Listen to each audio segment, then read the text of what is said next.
Nason? May blue notice daw ang i-apply ng DOJ laban kay Kong Saldico. Sa Interpol yata ito eh. Oho. Madeline Villar, Moratillo. Mads? Yes, kinumpirma ni Justice Secretary Crispin Remulla na mag-a-apply sila ng Blue Notice sa International Criminal Police Organization o Interpol laban kay Congressman Saldico. Yan ay para updated umano sila sa mga impormasyon ng kinaroroonan ni Ko.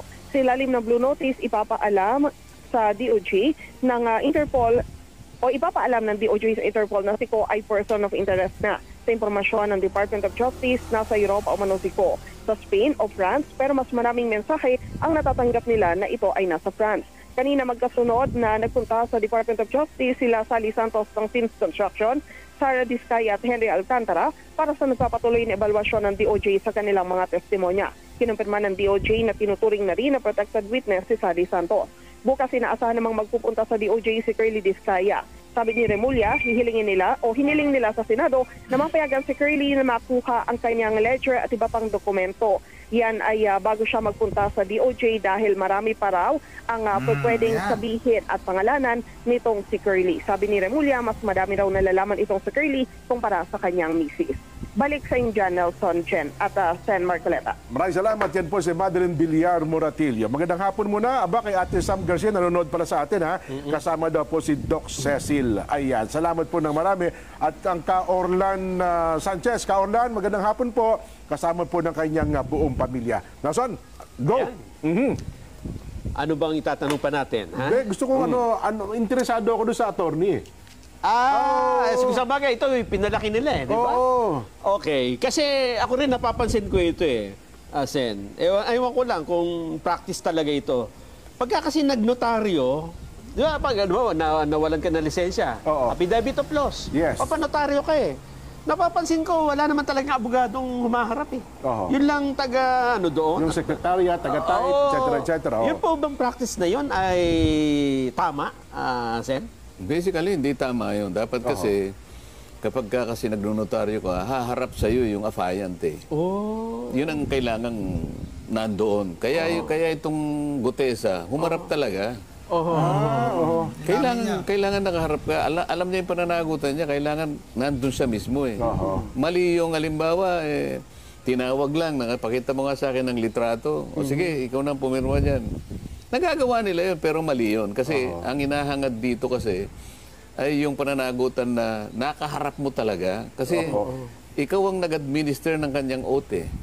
Parang nakita ko yun, naging malaking issue yun doon kay Alice Guo, di ba? Pero anyway. Paano kung halimbawa, kasi itinatanggi nga ng abogado, nasa yung nakapirma doon. Sige. Pero kung yun ang practice pala nila, talaga nagnonotaryo sila pero hindi siya pumipirma. At yung nakapirma lang talaga na yun, sa affidavit ni Gutesa, sa lahat ng notaryo nila, yun talagang pumipirma. Ano mangyayari? Dyan, magkakaroon siya ng disciplinary problem dyan. Kasi mananagot ka doon sa tinatawag naming SIPRA. SIPRA. Ito yung Code of Professional Responsibility and Accountability. Okay. Mahigpit yun. Maaari kang madisbar dyan. Sapagkat nagkulang ka at nagkasala. Dito maliwanag na kung hindi siya ang pumirma, maliwanag na ang pumirma dyan, staff niya o sekretarya niya. Kasi yung paggamit ng kanyang notarial office, yung kanyang notarial seal, sabi ko nga sa inyo, imposible para kay Gutesa na siya mismo ang magtatatak doon, siya magtatatak ng dry seal at mahanap niya yung page number, book number, document number. Hindi kaya ng isang nagpapanotaryo yun. Ang nakakakita lamang niyan ay yung staff doon, yung pinagkatiwalaan ng abogado, siyang maglalagay ng mga number na yon. Kaya pinakatama dyan, sabi ko nga, pasasabihin ako yung kanyang notarial register. At kapag ka nag-match, ibig sabihin, galing sa opisina niya talaga. Hindi na pinag-uusapan kung ikaw ang pumirma o hindi. Pinayagan mo ang staff mo kung sino man na ipagamit ang iyong notarial office. Mukhang mababaliktad ang pangyayari ngayon. Kasi sa lumalabas sa social media at sa pahayag ng ilang mga... Gusto niyang palakihin, okay. Kasi ako wala akong kinalaman dyan. Ang akin lamang gustong mangyari, dumating sa akin na may notaryo, hindi ko na pinakialaman kung sino magnunotaryo. Hindi ko na makatungkulan yun. Basta sinabi ko, maghanap ka ng magnunotaryo para sa panig ko, another satisfaction para sa akin na ikaw talaga'y nakahandang humarap dito. Opo. Kasi pinalalabas nila ngayon sa social media para bagang Peke. kayo ang Nameke. Oo, nameke. At saka parang dating Marcoletas witness. O sige, Ganun po ang gawin natin para talagang isalig natin talaga sa katwiran. Opo. Patawag po natin yung abogado at dalhin niya yung kanyang notarial register. Ayun. Makikita po natin dyan kung yun, sino nagsasabi ng totoo. Nako, mukhang malaki po problema kakaharapin ni attorney. Oo. Malaki talaga yan. Lalo na kapag subukan po ninyong palawakin yan. Ako na mismo magpo-prosecute sa iyo. Oo. Kasi naglabas pa siya ng kanyang statement, no? Binasa natin kanina. Hinahanap po nga yung Binasa na natin kanina. Maring totoong hindi siyang pumirma. Bakit pinapayagan mo mga staff mo o sekretaryo mo ang pumirma para sa iyo? Bakit hindi ko i-assume ito? Paano makukuha ni Gutesa Maliban ang ng ninakaw niya yun, siguro. Paano niya makukuha sa notarial register mo yung mga number na ilalagay doon? Oho. Yun lamang doc number. Doon nakalagay sa libro, makapal yun eh. Opo. Tutuntunin mo yun kung ano yung pinakahuli. page, oo. Okay. Pati page. Kaya nga parang 58 na yan, makapal na yun eh. Oho. So sa page 58 na nandun eh. O Ayun. pati book number nakalagay. Kasi yung bawat register, may book 1, book 2, book 3, book 4. Opo. Gano'n nga kakapal yun eh. Yan ay nire-report mo sa RTC na kung saan ka kumuha ng notarial commission. Mahigpit ngayon ha, yung notarial yung notarial law. Baka akala niyo wala siyang pananagutan dyan. Subukan ninyong palakihin yan.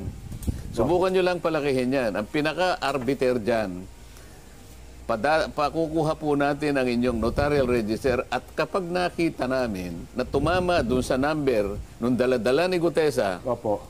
madidisbar pa po kayo dyan. Pabigat pala yan, Sen, ano? Oo, yan ang sinasabi ko Ganun sa ba? inyo. Baka kayo pa po ang gumagawa ng paraan sa ikadidisbar ninyo. Nasa sa inyo po yan. Nako, mukhang hindi ata. Baka mabaliktad pa ang pangyayari. Mababaligtad yan. Ako, wala po akong kinalaman dyan. Kayo po nagsabi na hindi nyo pinirmahan yan. Okay sa akin yun kung hindi kayong pumirma. Opo. Pero kayo ang nagbigay ng pagkakataon na ipirma po nung kung sino man ang pinagkatiwalaan nyo dyan. Oho. Nako. Anyway, meron pang isang nagrevelasyon din doon kahapon sa Senado, Sen, eh. Yung sino kayo? Undersecretary Roberto Bernardo. Mukhang doon naman, Sen, mukhang nagbanggit din po siya na ilan pa mga pangalan ng senador. Nadamay pa yung isang dating senador, Senadora Nancy Binay. Ano ha? Narinig ko. oo. Opo. Ang point ko, mukhang dumadami na witnesses. Wala bang masama doon kung dumami na ang mga nakapaloob po doon sa WPP, yung Witness Protection Program? Depende po sa direksyon na tinatahak po ng aming chairman. Nasa Okay. kanya po yun eh. Ako naman po, wala na akong kinalaman sa pagdidirect kung saan pupunta yun. Oo. Sapagkat ako'y membro na lang doon. Ayun. Isa pa po doon sa napansin din ng marami, at ngayon ay kalat na kalat sa social media, yung in-approach yung si Alcantara, na parang nagmumustra kayo, Kinuusap nyo. kinausap niya doon sa, ito ba may kinalaman doon sa kanyang statement na ang tingin po sa labas sa iba ay parang pinaltan yung talagang statement na dapat niya basahin, Sen? Meron ba Wala kayong... naman akong tinanong doon. Okay. Meron Oo. lang akong kinlarify na kung ano yung nangyari dito at saka ganun. Oho. Kasi Ayun. sinasabi ko kay Sec Boying, panatilihin mo ka kung paano yung ginawa mo doon sa una. Opo. Sana pare-pareho kasi nag-a-apply nung umpisa ng Witness Protection Program si Gutesa. Sabi naman ni Secretary Boying, oo, sa kanya. Kaya lang ayaw na niya na magpa-cover. Sa huli kasi nagbagong isip niya. Hindi po, ayoko na pong magpa-cover ng WPP. Kasi sinabi niya, Oo. sa umpisa siguro, iniisip niya na baka sakaling makatulong nga naman sa akin yan dahil may pamilya naman ako. Ako kaya kong pagtanggol ang sarili ko. Ngunit, yung pamilya ko naman, nandun naman, magkahiwalay kami, nandito ako, nasa Masbate ang pamilya ko. Nung umpisa siguro, inisip niya na okay lang. Siguro sa pagmumuni-muni, tumagal din naman siya dun eh. Opo. Nakikita mo nga kasi, nung na parang nabubor na siya eh. Wala naman palang itatanong sa akin, tumagal ako ng tumagal ng ganito eh. Bigla akong marami sa kayo. Di ba? Opo. Last point po, mga 5 minutes, Sen. Isa pa, yung laging pinupukul sa inyo, minsan naipaliwanag na natin ito, pero sa kabatir ng higit na nakararami, nag-aabogado raw kayo kay yung sa pamilya Diskaya at para bagang pinoproteksyonan nyo raw po sila Ano ba ang opisyal na sagot nyo sa palatuntunan sa ganang mamamayan, Sen? Hindi po ako nagpo-protection sa kanila. Kung mapapansin po ninyo, yun lamang pong titulo ng batas na yun, Witness Protection Program. and Benefit Program. Aha. Sino po nagpo-protekta? Yung batas po eh. Di ba? Witness Protection and Benefit Program. Opo. Nag-apply po sila, nakiusap, yun ang po nakalagay sa Section 4 ng batas, kapag nag-apply sila, natatakot sila sa kanilang kalagayan. Yung pong chairman po, ako po yung chairman noon, kaya sinunod ko lang po yung sinasabi ng batas dahil nagpapatulong sila na makover ng witness protection. Okay. Kaya lang nagkaroon ng problema yun kasi merong nagsasabi na kamukha na sinabi nga lang nauna na Secretary of Justice na kailangan magsoli muna.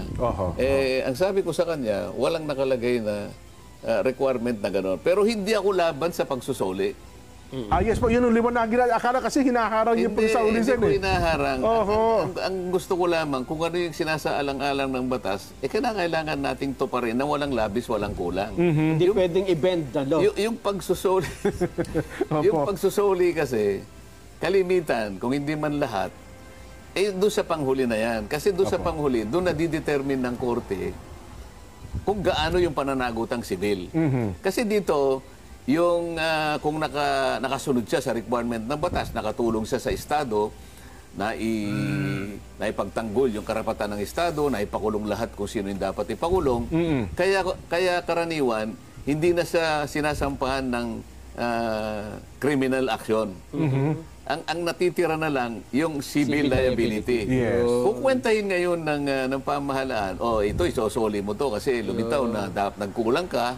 So, kumo ikaw ay, huwag mo sabihin na kumo ikaw ay nakaligtas ka sa criminal prosecution, hindi ka na ididemanda, pero may pananagutan kang sibil. Ayun. Sa mga tweet, darating po yun doon sa bandang huli. Turo muna. Kaya lang sinasabi kasi ni Sec Boying, oo nga, nangyayari sa huli, pero meron din kanya sa Sa simula. Oo. sabi ko, opinion mo yan.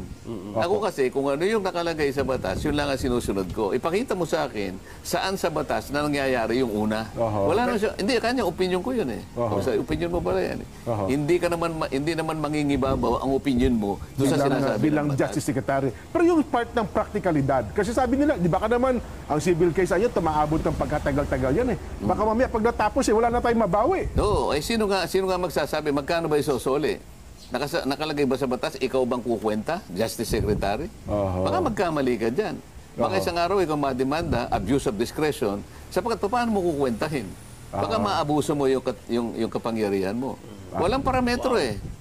Pero pwede naman, di ba, good gesture. Hindi, nasa kanya. Pero huwag mo sasabihin na ito'y nasa batas. Ayun. Opinion mo kasi yun eh. Kasi parang ginawa ni Bryce, di ba, nagsauli nung dalawang mamahaling sasakyan niya, parang ang dating eh. So, ang sinabi ba, yun na yung restitution? Wala naman sinabi. Hindi nga po. Voluntary nyo na sinabi, ginawa yun. Ano magagawa mo? Nag-volunteer siyang ganun.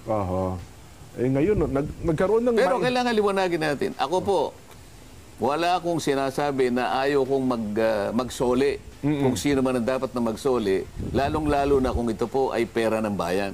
Ngunit isalig po natin sa pamamagitan ng batas. Yun po ang aking pangangatwiran. Mula sa umpisa hanggang sa katapusan, hindi po ako nag-iiba ng ang aking patakaran. Liliwanagin ko po sa inyo, hindi ako kalaban ng pagsusoli, lalong-lalo na po kung ninakaw sa bayan. Ngunit ilagay po natin sa pamamagitan ng proseso ng batas. Sabi nila dapat daw ay medyo dumistansya kayo kay Diskaya. Kasi mukhang marami atang sasabihin si Diskaya, Sen, pagka hindi nyo napigil eh.